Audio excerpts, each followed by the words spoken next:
This is Fantology. You may have heard of us. All right, what's up, Grand Elves? This is Stephen, your host with Fantology Podcast.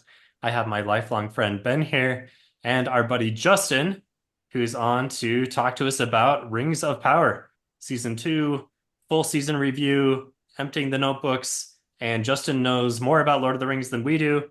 We've called him an expert. He disputes that a little bit, but we're all just fans here, and he knows more than us. So we'll talk a little bit about like how well the adaptations did, how well we thought the season was in general, just kind of like whatever thoughts you have about the season. Yeah. Love it. I like that intro. That takes off some of the pressure. Thank you, Stephen. Yeah, thanks for joining us.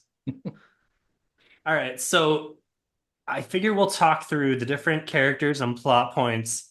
I want to kind of do it through this lens of how well did they adapt all these things? What was faithful? What was changed?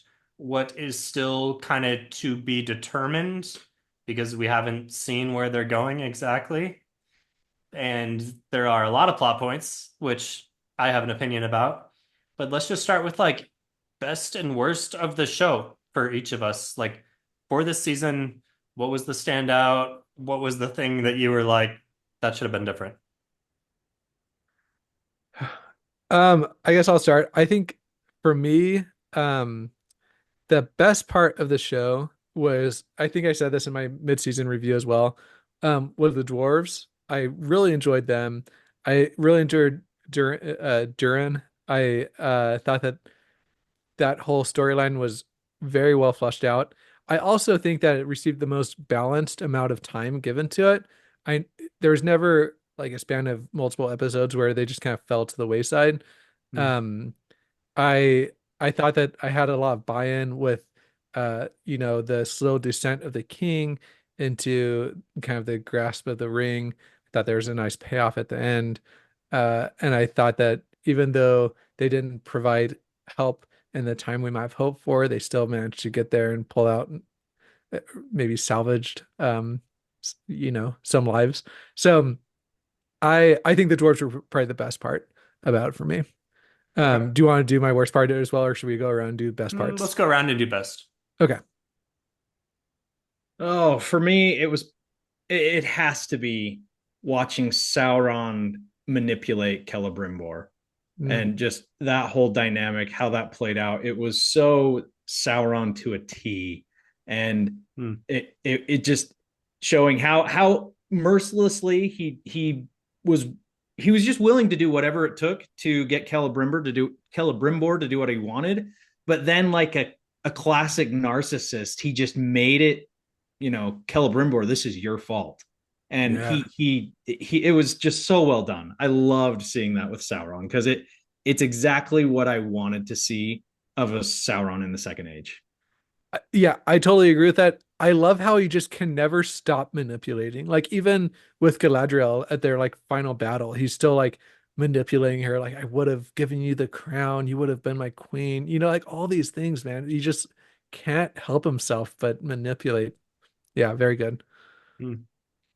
So Justin, as you say that, does that mean there were other Sauron moments you didn't like as much? Um, Or you just feel like this like highlighted that just really that was a big highlight for me. I Okay. can't say that I didn't listening to your last episode about this. I don't quite see it the same way that Jake did. How he just really did not like the Sauron character. And granted, we were only 4 episodes in and hadn't seen that whole thing play out with Sauron and Celebrimbor yet. But Mhm. even coming in from season one, like there were some big weaknesses with Sauron in season one, but if we're sticking to just strictly season two, like I don't really have any complaints. Like I thought Yeah. he was a good character, he was a good villain, and they captured the Sauron I expected based on what the lore says about him. Like, and I was just really pleased with him overall. But specifically, that interaction with Celebrimbor was just it was perfect. Yeah. I agree I with you. Season 2 Sauron made a lot of sense to me. I'm not a big lore expert, but it really seems like the manipulative villain that we should have. Season 1 Sauron confused me, but we're talking season 2. What did you think? There's a line in the last episode that I felt like I wanted to run past Jake. He's not here, so I'll run past you guys. But there's a line where Sauron basically says, "This is a winding road. I might not have had everything planned out, but I knew that like it was going to take me where I needed to go." Do you guys remember that line? I can't I do. remember what it was exactly. I remember winding road, and I Yeah. feel like that was a little bit more of an attempt to like get back to I like agree. retcon season 1 just one last time, you know? Yes, I agree. Okay, okay. Yeah, I think that was the case. I think you can make a case though that I I don't want to say that Sauron in season 1 was what he should have been. He wasn't at all. But you can make the case lore-wise that he kind of fits with where Sauron was at the end of the first age going into the second age. Like after Morgoth fell, he went through this period of, oh, I'm really, I'm repentant. I'm afraid of the Valar. Morgoth's gone. I'm not sure what I'm doing. He even, almost went back with Manway's herald back to the Valar, but ended up deciding to go into hiding. And it was kind of an unknown period for him where he wasn't this master manipulator in the shadows just planning. He really was kind of lost. And I thought I liked what they did in the first episode this season because it kind of showed us a little more of that, like how he got on that raft. And in season 1, it just felt so random. Like, why was he there? Why was he on the raft? Why was any of that happening? But they provided a little bit more of that story where, like, I think of that specific scene where he's heading toward the destruction that you can see off in the distance, and he says he's headed toward death. That's his road, and that traveler guy talks him out of it and tells him to come with them to head west. And you see, at least for me, I saw that as like Sauron didn't know what he wanted to do with himself. Like you could see there were these evil, like this underlying evil, right? Where when he's Goop Sauron and he attacks the lady in the wagon, like there's evil there. But he also has this period of like, well, what am I going to do from here? And like he almost could have chose to try to be a little bit better, to choose a different path. And he just see him, he gets put in these situations where he can't help but try to take advantage of the situation and put himself in a position of power. And I think that even goes through like in season 1 when he's in Numenor with Galadriel. I think there was a part of him that wanted to just stay in Numenor and be a smith, but he couldn't help himself when he saw the opportunity arise that Galadriel really wanted him to be the king of the Southlands and to go over to the Southlands and attack. And he couldn't help taking advantage of those situations to put him in power. And so I thought they rounded that out pretty well going into season 2. Like that whole intro in episode 1 just made me feel a lot better about Sauron as a whole. Sorry, that was a lot about Sauron. No, yeah, I like it. I think that helps. That helps me at least, because where I'm not super well versed, like I knew there was a big thing in Age 1 with Morgoth, and then Sauron was his lieutenant, and it kind of rolled into Age 2. I really had no idea what happened in the time in between. So my familiarity with Sauron at the time I was watching Rings of Power season 1 was black-clad evil lord who's masterminded this whole rings plan, and now we're seeing this guy who's like all indeterminate and doesn't know what he's doing, really doesn't fit the expectation of the evil mastermind at all. And so I think just the lack of understanding of Age 1, because that's never been adapted and people are just like not familiar with this time as much, kind of makes it hard, because the expectation for 95% of Rings of Power viewers is big, evil, bad Sauron. Yeah, I mean, and Peter Jackson's movies didn't help with that, where Sauron's really just an idea in those movies. He's not even a character. He's the big giant eyeball. And so I think it's hard to wrap your mind around Sauron, like a little bit of a humanity, like to Sauron in Rings of Power. But that really does exist if you read the lore. there is Tolkien gives him a little bit of that. Morgoth is more of the one that's just pure chaos and destruction and evil. Sauron really wants order and he wants what's best for Middle Earth, but he's just willing to go to evil lengths to get it. And so he leans into the authoritarianism and, just being bad. But yeah, I think if you're mostly familiar with just the Lord of the Rings trilogy or and the Hobbit, like it's hard to give that kind of human side to Sauron, but it does exist in the lore. This is actually, I think what people can kind of relate this to is Voldemort versus Tom Riddle. It's where like Voldemort's kind of the evil bad, like there's no redeeming aspect of it. And then by the end of the series, you're kind of getting this Tom Riddle character where like, crap, I can see where like he like see what happened. This is maybe a little bit more of a sympathetic character. Still not a good guy by any means, still like does terrible things, but like you can see that there's like an actual human to this like Voldemort character, I guess. That's what this kind of progression reminded me of. Yep. I mean, any good villain, right? Yeah. You see a side to them where you're like, oh, I see where they're coming from. And Yeah. I really loved that about Sauron in this. But if you're used to the black and white of the Lord of the Rings trilogy, it feels really odd. Yeah. What about you, Steven? What was your favorite part? My favorite part was the siege/battle of Aragon. Yeah. I thought it was cool. It had all of the same notes, like Lord of the Rings moments from the Peter Jackson films, but it had that same like heroic moments that were maybe a little over the top in the way that they happened and cool extended hero time moments for different characters. But that's really what we want from Lord of the Rings, at least for big fans of the Peter Jackson movies. And it had all the right notes. I thought that battle was awesome. Yeah, I agree. I like the kind of subversion of having the dwarves not show up in time to really save the day. I thought that was really Yeah, good that and was kind cool. of subverted the Peter Jackson films a little bit. Um and yeah, I totally agree. I thought that like whatever budget they had to use to get that to look like that was very well spent in my opinion. Yeah, So, it was just cool. It was like, the Brandon Sanderson laws of awesome. It was awesome. And maybe at yeah. times it was a little unbelievable, but it was awesome. So Yeah. yeah. The Yeah. one thing I wanted more of though was Damrod, that troll. Like it Okay. felt like Oh, that was yeah. kind of built up, especially when before the season came out, they released the music for him, the theme music, and so I was expecting way more Damrod, like just this epic battle, and his role really wasn't very big in it, No, which was yeah, a it was kind bummer. of But like the a rest of it glass was cannon. awesome. Yeah.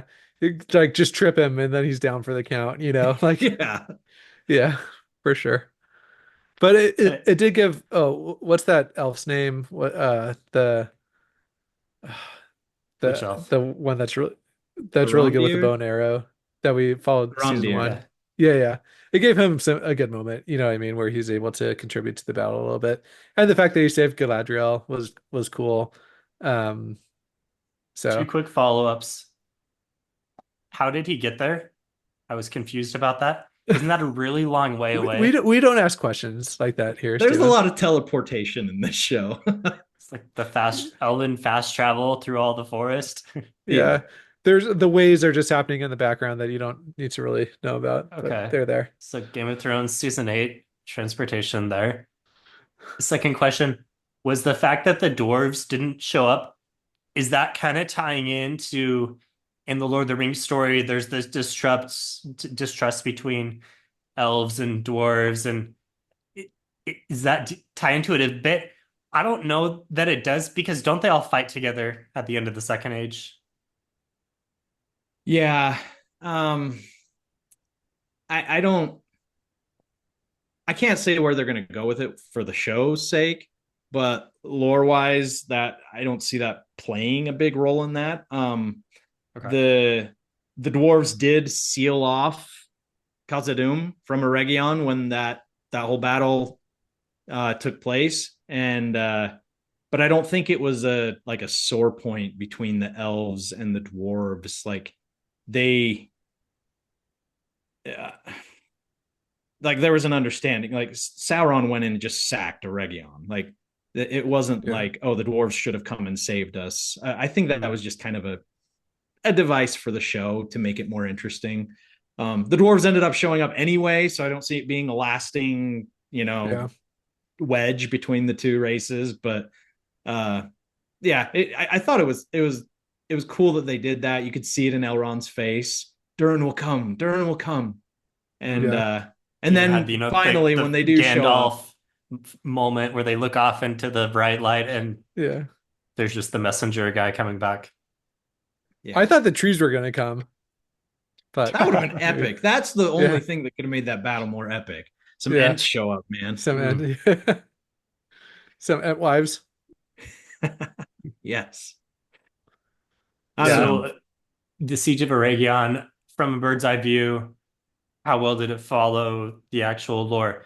My impression, as someone who does not know, was that it seemed like it was probably pretty accurate, except for the whole Adar orc thing. I'm guessing that is more of an invention of the show.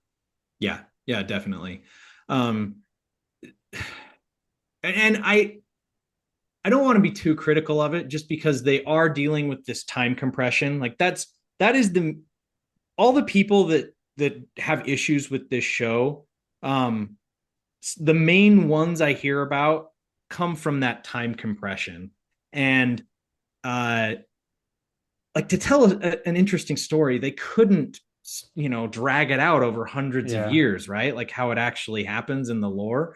And Sauron, he's gone and rebuilt his fortress in Mordor. He's rebuilding his armies, and like it takes time, right? And so for the sake of the show, they had to have him like really quickly be able to go from I'm here manipulating Celebrimbor to immediately I'm commanding an army, right? Like they couldn't show that slowly building them. And so they had to do the Adar thing, which I don't have a huge issue with. I mean, it's not faithful to the lore, but I'm okay with it.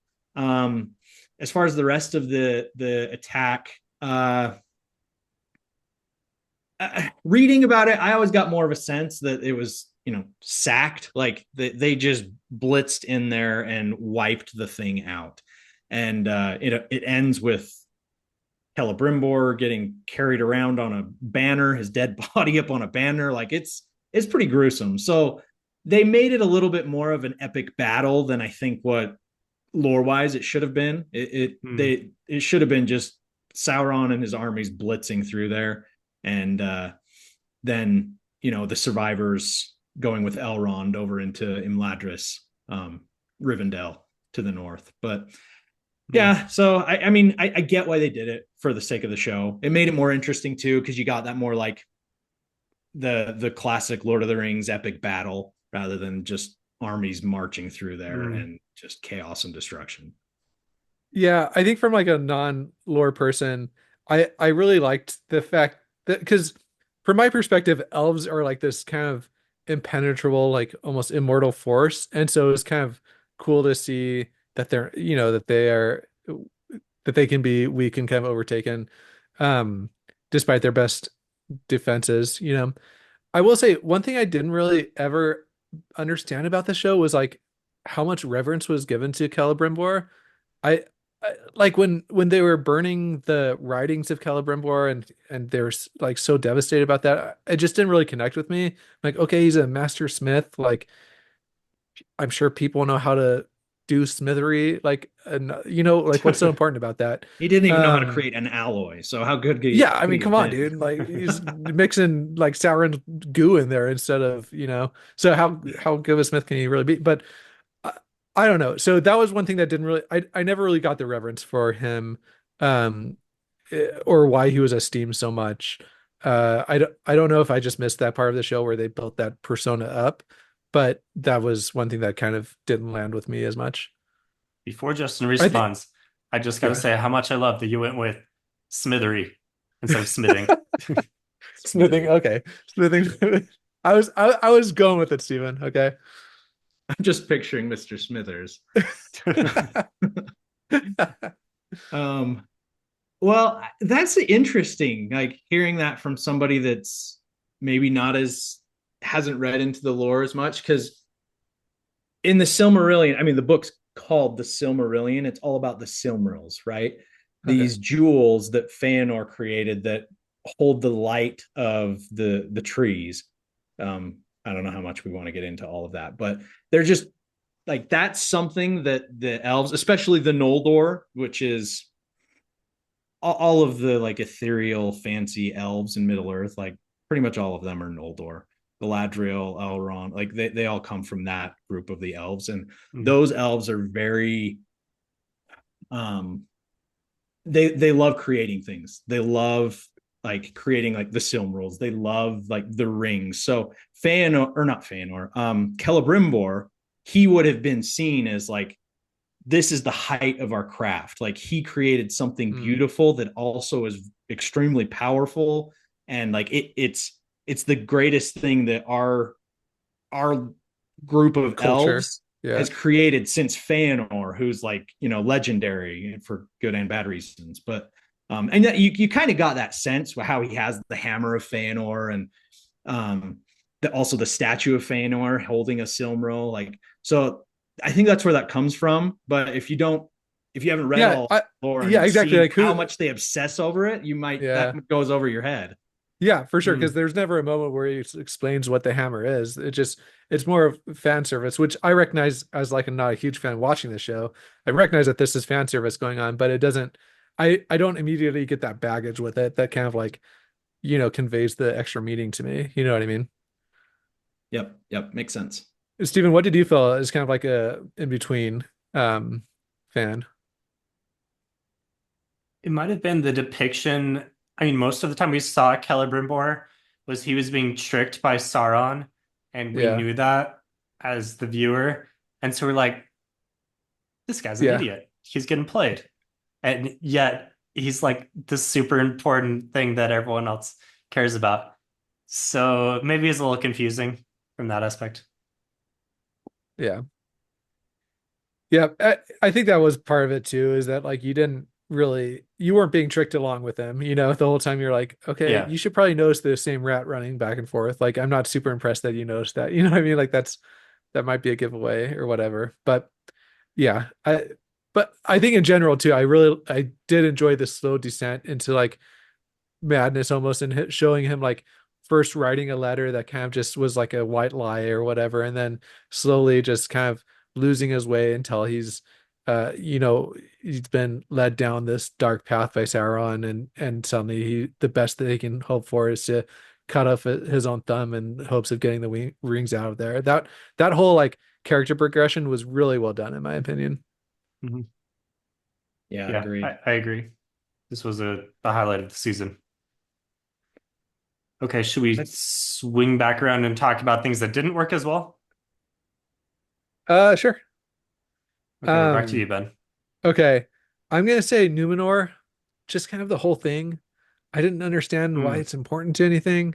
I didn't understand really any of it. Like anytime they were in Numenor, I wanted them to be somewhere else. What Numenor is? No, I feel like what is a Numenorian? Yeah, are these just regular people? No, I feel like it's the best humans have to offer is kind of my interpretation of that. Like they've maybe gotten more technological advancement in some. I mean, they have latrines and stuff, they have running water, but like I don't know. They also seem like they're just kind of a group of like political like narcissists that think highly of themselves, and then so that whole that's my worst of the season. So you just need a little bit of a backstory of what even is this place. Yeah, and maybe that happened in season 1. I didn't go back and watch season 1, and that was a while ago. I tried to watch honestly, YouTube videos. I don't remember. I don't think season 1 really explained that. Yeah. It's just showed us this really grand, like human elf hybrid place. Yep. I didn't even realize there were elves that were involved in Numenor. Well, no, I mean, they are humans. Ben, do you know like what's coming with Numenor? Do you have any inkling of that? No, I just like from what's foreshadowed, like, but no, I have no inkling Okay. from outside sources or anything. Because What do you that, I think mean, is that anybody foreshadowed? that like knows what's coming, like it is interesting, but yeah, Oh, that's interesting. an Yeah. interesting perspective. Like if you don't know that and you're just watching the show, like it's like what who cares about this place? Why? Interesting. Yeah.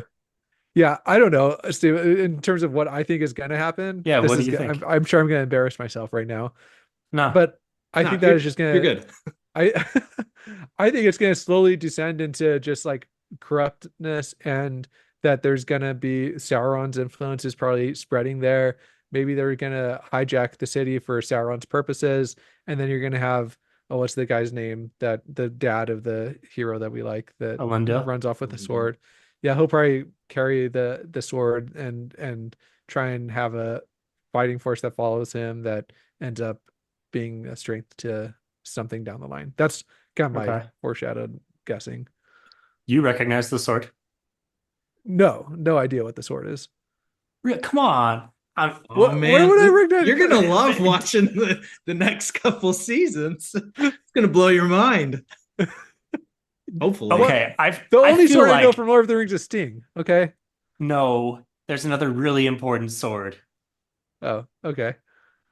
I don't know, man. It's been years since I watched these things or read the books. I Oh mean, if you man. went and just This one watched I am. Return of the King, it might help you. Oh, is this okay? Is this Aragon's sword? Yeah, Aragorn's Okay. sword. Yeah. Okay. You Okay. know, the Fair sword that enough. was the broken, they reforged it in the Fellowship. He gave it Yeah. back to him. He's the king. He used it as like the identification to the what were the ghost spirits, whoever they were. Yeah, Yeah. the traders. Okay, so Them too. he's a descendant of this kingdom then? He's Yeah. the return. Okay. Cool. I don't know. This is why it's over my head a little bit. No, yeah. I'm just I don't think there's anything wrong with that. It's just it's interesting hearing that perspective. Like the Listen, for Justin, you're fine. I'm just feeling attacked by Steven. Okay. I feel like you're fine not knowing Numenor, but I do feel like not recognizing. I mean, maybe the problem was you just don't know the name. And Yeah. if you didn't What know was it? The the White Flame name, or something? What did is they it call it called in the the White Flame? Because that's Okay. Gondor. Yeah. Narsil. Yeah. Yeah. And Its so name is if you don't Narsil, which know, yeah, I think means white flame. yeah, if you don't know that, then you probably don't recognize the look of a random sword. So I guess that's fair. Yep. I feel slightly better about this, but there's the comments. I'm almost afraid to show my face now. But okay, that's my. We can move on from my worst part of the season. That was my I don't favorite, think that's a like, bad take at all. Like I actually find it really interesting. Like because that's something I've wondered about with them making the show is they've got to balance it between Yeah. the people that want like hardcore lore, like the purists, and then just people that like Lord of the Rings. They have read the Lord of the Rings trilogy. They've never really touched the Silmarillion, and they don't want to go study the history of Middle Earth and all of Tolkien's letters and all that crap. Yeah, you don't want to feel like And you're doing homework when you're watching these types of things. yeah, honestly, that's kind of what it is. But I don't know Yeah. why I do it. But yeah, like they're making the show for both. And so it's interesting hearing it, through the eyes of somebody that, is a Lord of the Rings fan, but maybe doesn't know all the Silmarillion stuff. Yeah. and I'm sorry I'm for about as attacking casual you. of a fan as you can be, so I apologize. We that's appreciate okay, your Steven. perspective. I mean, I'm acting like I know much, like not really. I just I wish didn't Jake was even, on here because Jake, yeah. Yeah. I would go back and forth with Jake on Sauron. I disagreed with some of Maybe his we can takes. have a little maybe we can do another episode where it's a debate, That would Me be and Steven fun. can be the moderators. We can mute your guys' mics. And don't let Jake fool you guys. He knows his stuff. He knows plenty about, like, he's read the Silmarillion, and that's more than way like most people. So Yeah. like he knows quite a bit. I got about 60% through, and then I don't know, I couldn't keep on going for whatever reason. Did you get to, it's the chapter on Baron, Balerion, Baron and the realms of Luthien, Balerion. I think was the Yeah, last just thing. skip that chapter. It's horrible. Yeah. It's too boring. Yeah, Maybe that's where I it's flamed so out. boring. And you can look at the map and learn everything that it tells you. Well, maybe not everything, but you don't need to read that chapter. That's the one that seems like a lot of people get stuck in. Hmm. I will Anyway, read it one day. yeah, I'll stop derailing our conversation about the show. Okay, so Numenor was the down point for Ben. What about you, Justin? It was just one moment, but the kiss between Elrond and Galadriel. I know we'll get to Hmm. that, but what in the It's a world? big, yeah, big There's talking a point lot of there. changes that I'm giving them a lot of grace. Like, okay, I understand you're trying to cram thousands of years of history into this show, and you got to make it interesting, and you got to have tension, and like, but you didn't have to do that. You didn't have to make Elrond kiss his mother-in-law. Like, what? Why? It was weird. Wait, what? Gosh. Yeah, Galadriel is Elrond's mother-in-law. But she's not married at the time, right? Not in the show, but so if we See, this is so funny because that was one of my favorite parts. so in preparation for this, I actually went through and wrote down like the 10 biggest departures they made from the lore. And this was like one of my top ones was Uh, Galadriel is supposed to already be married to Celeborn, like when all of this is happening. Mhm. She meets him in the first age. There's Tolkien wrote several versions. You can read them in the Unfinished Tales of Celeborn and Galadriel, and he never settled on one. So you can kind of choose a version, but no matter what version you go with, they met during the first age, and like they're where's Celeborn? Like he should be in this show. He should be present for all of these events. So and I'm willing to like see where they go with it, but having Elrond kiss his mother-in-law, why did we do that?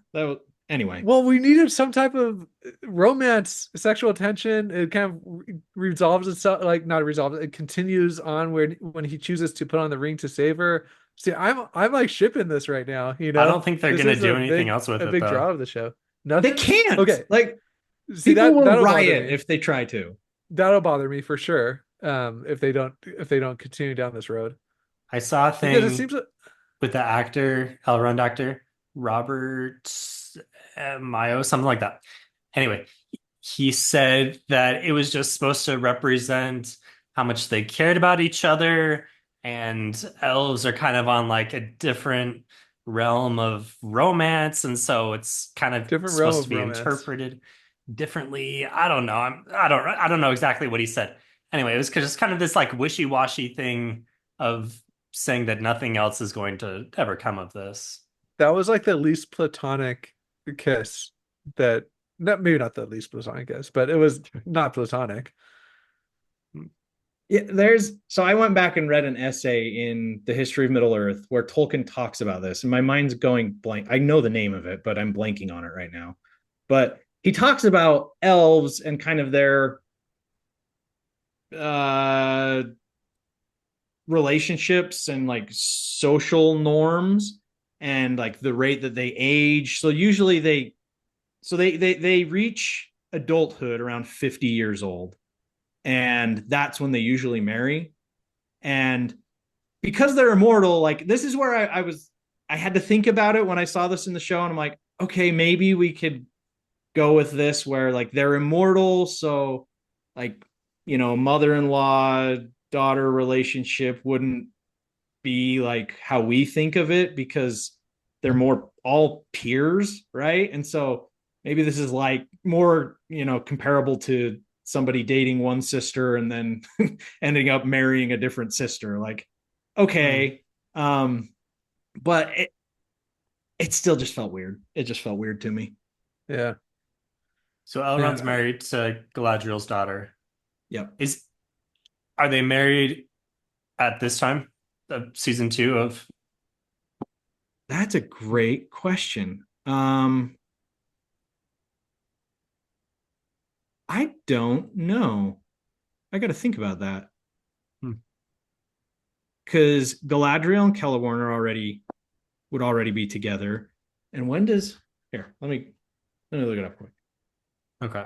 I can pull Yeah, this up as you're real doing fast. that, for me, it felt like this is kind of what they're aiming for since the beginning, with like them being who's Galadriel playing with at like the very beginning of season one? Wasn't she like frolicking through the woods with people? I thought that was like I thought They they grew up show together. it's like her brother that I, they Oh, was show there quite brother? a it was bit a at bunch of the other kids, and I think they were hinting at, but I don't think they could say it because they don't have the rights to the Silmarillion. But I think they were hinting at those being the sons of Feanor, um, who are kind of the hotheads of the Noldor, and that's why they were Oh, I see. bullying her.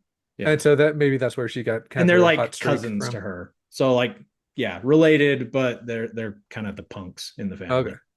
Because to me, I just kind of assumed that like she grew up with Elrond.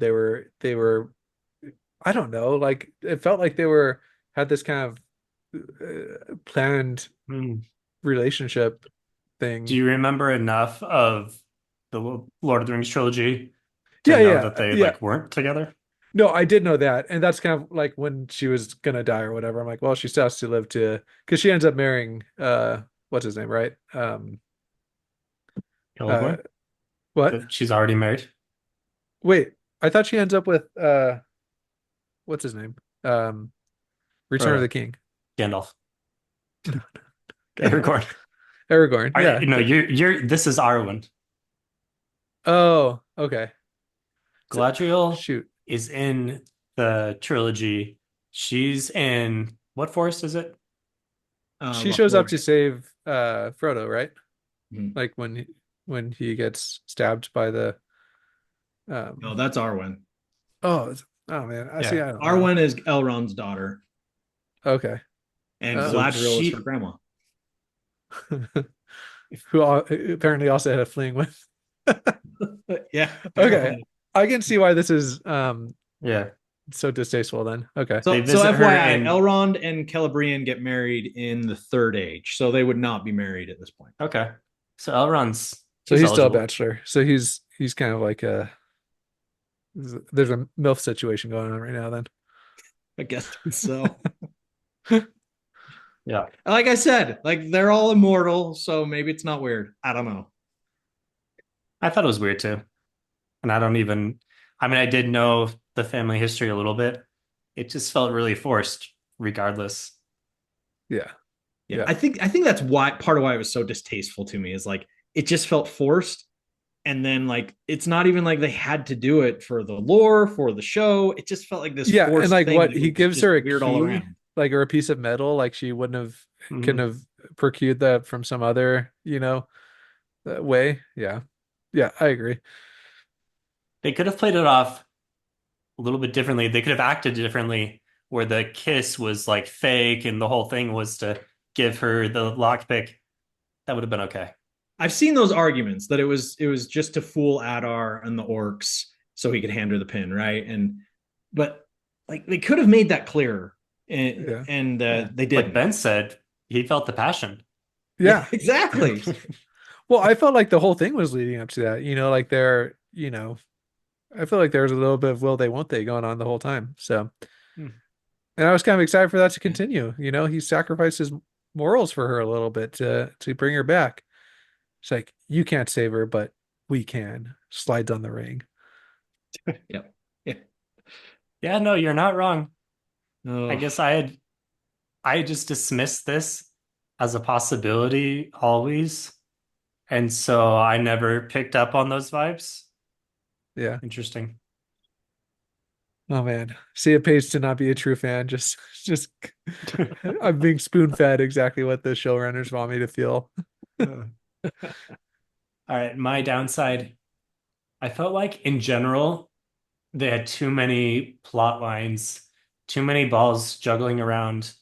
And so we would get episodes where we don't see anything from a specific group that were led to leave as like a really important part of the plot, but then they're gone for an entire episode, and you've got to wait a week to kind of remember what's going on with them. And really, the highlight of this is the whole stranger plot line journeying around Yeah, I, Harfoots. like, yeah, I'm not Yeah, loving this. I really hope that they wrap up the Harfoot involvement in this show after season two. I don't see any reason to keep them in any longer. Finally, Gandalf can be involved in the main events. Or can he? I don't know, because he's still got to deal with the Dark Wizard out in Rune. So he needs to Oh, get over there with everyone else so it feels like a more cohesive story. yeah. Good old Grandalf. Was it always obvious from like if you were a fan of the lore who this person was? Because There was an alternative of who it could have been, right, Justin? yeah, yeah. I was hoping for a blue wizard, Palando, but um, I mean, it was pretty obvious. Like season one, the follow your nose, and yeah, Mhm. they laid it on pretty thick. There was, I think a lot of people were just hoping that that was a uh misdirection. misdirection, yeah, and it wasn't. Yeah, It, but sorry. To your point, Stephen, like I had no idea who the like masked people were, and that was never really yeah. resolved. It just kind of felt like a Star Wars knockoff, you know. There's That's what a they looked like. yeah, yeah. I mean, there's a Yeah, few yeah. things that were just like, what is going on? That's kind of Well, also, I feel like that's similarly to how I felt about Numenor, you know, just like, what are we yeah. doing here? And then Tom Bombadil, like, man, why, like, I don't know. That was also, I'm not even a fan Just of the lore, but I know just that she's why? like very, yeah, like, don't touch Tom, you know? Oh yeah. I, I'm glad that they made him Gandalf. It it just would have felt weird from a marketing like viewership standpoint if they laid out this guy that's Yeah. 95% Gandalf and most of the audience again are just the fans of the Peter Jackson movies and then all of a sudden at the end it's not Gandalf. That would have been really weird. And maybe it would have made more sense from lore reasons. Tell me if this is true or not, Justin. If both him and the Dark Wizard were the two blue wizards, that might Yeah. have made a little more sense, right? Because Gandalf's like arrival in Middle Earth was a little bit different, or the timing was different. But from the way that they set it up originally, and I think this is good. It's good from a marketing, connect this to popular Lord of the Rings. Let's put Gandalf in there. It draws in more people. Yeah. Yep. This is something I I will give them points on is they made an interesting backstory for why Gandalf likes hobbits. Like Yeah. that's kind of cool to understand. Mhm. I really like that. But uh yeah, and all along I knew it. You're right, like from a marketing perspective for appealing to all the Lord of the Rings fans, it had to be Gandalf. It had to. And then also even with the lore, for it to be the Blue Wizards, they kind of just wander off east, and you never hear from them again. So even it being Blue Wizards, I was wondering where could they even go with this. Um, I still don't know where they'll go with it with Gandalf because he's not supposed to be involved in the Second Age at all. So I'm not sure what they do there, but um, Mm. yeah, I was just being a Tolkien nerd. I was hoping to see the Blue Wizard story, even if it didn't tie back to the rest of it. So it wouldn't have made much sense with the show, but it would have been fun to see what happened with the Blue Wizards. There's two different. I don't know how much you want me to go into this, but if I'm going too deep, just tell me to shut up, Stephen. Just the rapid explanation for the Ben level fan. Okay. There's two versions that Tolkien wrote about with the Blue Wizards. One version, they both wander off east and kind of get involved in these Sauron worshiping cults and fail in their mission. We don't really know what happened to them. There's another version he hinted at in I think it's in the Peoples of Middle Earth, the 12th volume in History of Middle Earth. But he you get like a paragraph where he suggests that they actually went out east, and Sauron during the Second Age, where he was building up a lot of his armies, was from the east. He was pulling men from the east who had actually aligned with Morgoth during the First Age, and so it was a natural thing for him to start pulling them in. And the Blue Wizards actually went out there and they were successful in fighting some of these cults and limited the amount of power Sauron was able to build, which I thought could have been a really interesting thing that they could have done. So I was thinking they split the difference. Like, okay, we'll have one of them be the evil wizard that goes out there and starts this cult, and then we'll have the other one be the one that goes out there and fights him, takes down the cults to help limit Sauron's power. I thought that could have been where they might have been going, but no, it was Gandalf, and I don't know where they're going to go from there. Yeah. Plus, they missed out on some cool names. The Blue Wizards were Polando and Alatar. I would have loved that. Yeah, a little bit better than Grand Elf. Was Grand Elf ever like in lore? No. It's kind of like this is the they need a Hodor moment. Yeah, I love it. I'm a little Gandalf, worried after hearing that came straight from Norse explanation, mythology. Justin. Like, I'm worried that even in season 3, they're not going to do what my biggest issue with the show is and make this important for the Sauron plotline. Like, are they still going to be running around out there in the East with no seeming connection to what everyone else is doing? I don't know. I honestly, with it being Gandalf, I have no idea where they go with it. Like lore wise, it doesn't make any sense. He could wander back west and get more involved with things, but that would be a huge breach. Or maybe he just like smokes his pipes with Tom, good old Tom. Maybe he just chills with Tom. This is where he learns how to like do all the smoke tricks. Smoke rings. Yeah, smoke rings. Yeah, but I don't know where they go with it. Because the Dark Wizard, he's entrenched there. And he's got to defeat the Dark Wizard. Right? And the Dark Wizard, he's got to be a Blue Wizard, right? Like, I know there's theories that he's Saruman, but Saruman, like, they trust him in the Third Age. Yeah. Like, he couldn't have been evil at this time. Yeah. So it's got to be a Blue Wizard, but like, where is Gandalf going to spend time out there fighting this Blue Wizard? And where does that go? I don't know.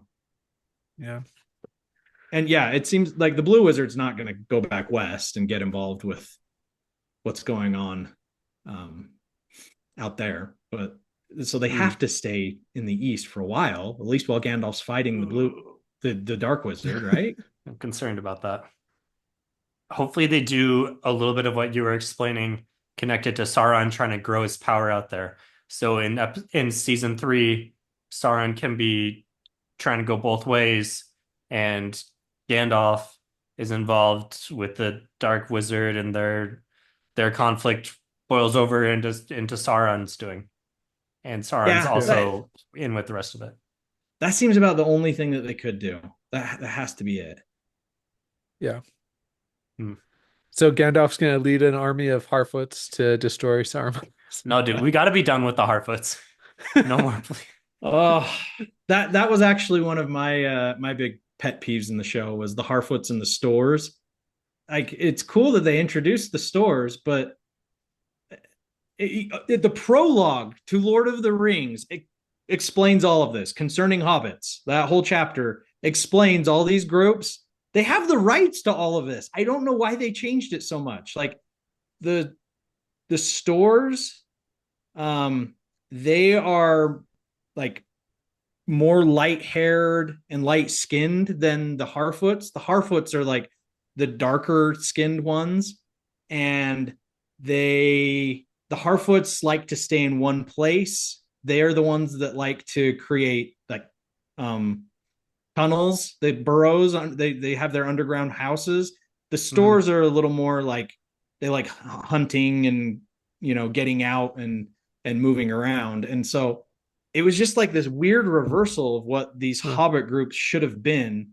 And I don't even know why they did it. Like, why did they bring the stores into it at all? Was it just to be able to say, hey, look, stores? Like, I don't know. Yeah. That drove me nuts. Hmm. Dang. I Well, feel like we already got our Hobbit story. Like, yeah, we've had a lot of hobbits for sure. yeah. It's interesting hearing you talk, Justin, because there's all these things that I didn't have the ability not to like about the show, right? Like, because it just I'm like, oh, Harfoot, that's interesting, you know. Hmm. Um, so it's good to hear that you still like the show despite having all these. Well, I assume you like it. Hearing you talk about it, seems like you mostly Overall, enjoyed yeah, it. I liked Yeah. it. I'm Um, not.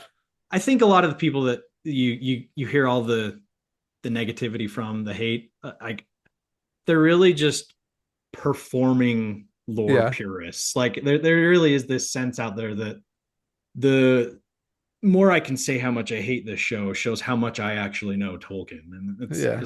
it's silly. That's silly. Yeah, because there's a few things out there that there's a few videos I watch where they're like, all these wannabe token lines or whatever. I'm like, fair, but I actually thought the writing was pretty good. I watched a lot of TV, and there's not a lot of like screenwriters out there that are trying to capture like these Mhm. heartfelt dialogue moments. And I felt like this season had a few really heartfelt moments, like really good, like sage one-liners, you know, maybe not quite like not all who wander are lost, but like some really good lines in there. So I appreciate Yeah. like how well the that was written out and how it is paying like their homage to some wonderful written material. So I enjoyed that. I think that's well said. For Yeah, I agree with every that. like awkward supper line, there was 5 to 10 solid lines. Yeah. Yeah. Yeah. Yep, I think that's true. Cool. We didn't Well, talk about Isildur, Theo, Estrid. They kind of just set up for future stuff. And Ben, you shipped Galadriel and Elrond. I'm all over Isildur and Estrid. And yeah. I don't know who Isildur's wife ends up being, and I'm gonna like try not to look it up because I'm interested if they do end up together or not. The good news is it's never mentioned, so Oh, okay, you so get they to can do wonder. whatever.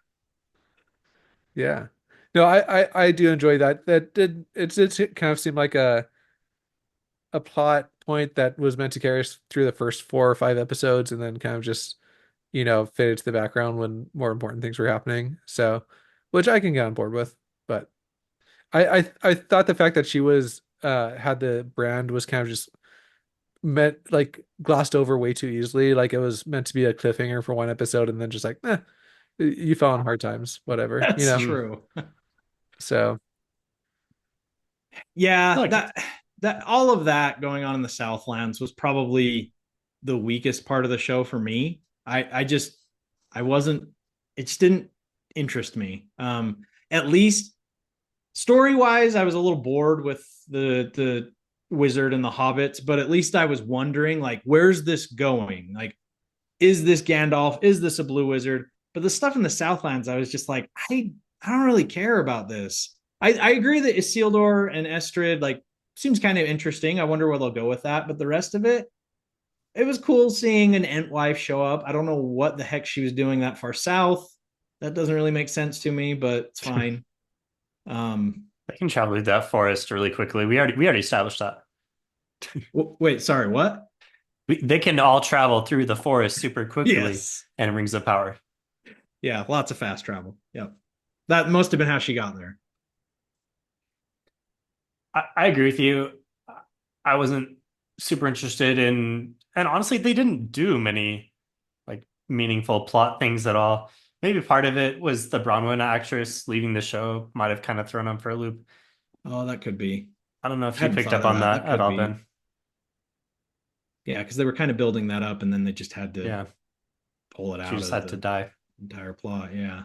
Yeah, I do but I I am do like excited what to they're see. setting up with Theo and Isildur, how there's Yeah. kind of a friendship there. And my theory, I hope Theo becomes the king of the dead that's in Return of the King. Because Mm. the way that they became that way is he betrayed Isildur when Isildur needed Oh, aid, right. and Yeah. he didn't come after swearing an oath to. So that would make that whole thing more interesting if Isildur and that the king had had a relationship before that, and maybe Mm. Theo goes out and like kind of leads this group and settles this realm and becomes a king. Like that's my theory. I don't know if that'll play out, but I hope that's where they go with that. That's That'd kind be of intriguing. cool. And in season 3, I'm really looking forward to Numenor making more sense. Ben, I'm hoping you get a little bit more on board with it. And I'm hoping that they start to move the Southlands plotline forward because I'm looking forward to where that's going. That's when I do have a decent grasp of what's happening there. And so, yeah, exciting stuff. Nice. Um, Justin, maybe I know we're running out of time. Maybe you can send your list of the top 10 or like plot deviations and we can post it somewhere with like Okay. the episode because that'd be cool. They're Because not necessarily all plot. They were just the main changes they made that bothered me. Yeah, that's fair. I think that people will appreciate seeing like an even hand with that type of stuff because I think people like myself would like to know what they did change, but don't want to put up with like the constant negativity, like, Yeah. oh, this is a disgrace. You know what I mean? So I would Yep. appreciate that. Yeah, I'll send you. So I have a list of their biggest deviations, and then also a list of 11 things that they did right. Oh, that's nice. And a lot of the ones that I tried to focus on, the things that they did right were things that weren't necessarily like, they might have been a little bit of a change or a twist on what was in the lore, but I think it was a good But kept the spirit of it. Yeah. Yeah. Cool. Yeah, that's good content. So I can send you those. Stuff like that we'll put in our Discord. Maybe put it on social media. I don't know. Yeah. Cool. Yeah. Sweet. So just Steven, on the last thing Yeah. you were saying, I want to just get this out there because I think it helps set up like the show in a lot of people's minds. I read this theory, and I think this is true, that each season is focusing on the fall of one of these realms. So season 1 was the fall of Mordor. Season 2, the fall of Eregion. And then, as Sauron's gaining power, you're going to see more of these places like go through. I mean, obviously there's stuff there's tension building with the Balrog and Khazad-dûm, and like we know stuff's coming, and like so there. I'm not trying not to give any spoilers here, but like I think each season is going to focus on the fall of one of these realms, and then the final season is the War of the Last Alliance, where Sauron falls. That's pretty cool. I like that. I think that helps like the show make a little more sense when you frame it that way. And some of those jumps from where you're missing full pieces of the story from a few episodes, which I do have to say, you guys, I'm reading The Way of Kings right now for the first time, and like I don't get how you're okay with it from Brandon Sanderson in there, because if I read one more thing about Kaladin without like hearing what's going on with Dalinar, I'm gonna like throw up. Kaladin's too emo for you? What? Kaladin's too emo for you? Yeah, well, I mean, he's okay. Like he's a cool character, but No, see, here's the thing. The only reason why we were okay with it for that is because we are primed with Wheel of Time. That is the only way that you're okay with like these massive viewpoint changes that you just read for 100 pages without going back. And just one thing on the Stormlight Yeah. Archive, I don't know if you're aware of this or not, but each book is more focused on a different character, and they go through this character's set of flashbacks, backstory. So book 1 is Kaladin's book, and so future books will be the book of different characters. All the characters show up in all the other books, but they play a bigger role in their books. Interesting. So if you're So, liking Dalinar, then book 3 will give you a lot of Dalinar.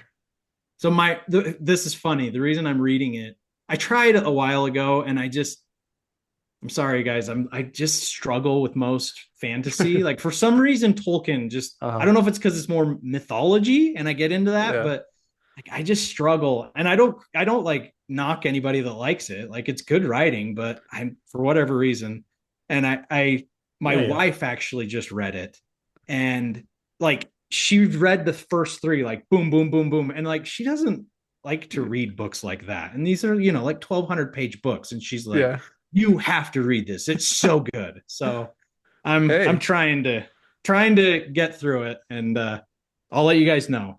It sounds like I got to make it to book 3 to get more down. Well, Yeah. you really just got to binge all of the books so that you're ready for book number 5 to come out in a couple months. Oh, are you serious? Yeah. I mean, don't actually do that. That's probably one way to ensure that you like end up hating the series. But that's what I think both Steve and I are very excited. We're going to like the traveling up to your neck of the woods to go to the release party and stuff. So Awesome. That's yeah. cool. Well, sorry, I No, that's completely good. sidetracked us, but Well, thanks again for joining, Justin. We Yeah. appreciate your it was perspective. fun. It was Yeah. really fun. Thanks for asking me, guys. Anytime you want to talk Tolkien or any, I don't know how much I'll have to say about Brandon Sanderson or Wheel of Time or anything, but When Tolkien, I I'm there, man. finally finish Silmarillion, you're on. Okay. Okay. Sounds good. Awesome. All right. See you guys. All right. Bye, everyone. Yeah. Bye.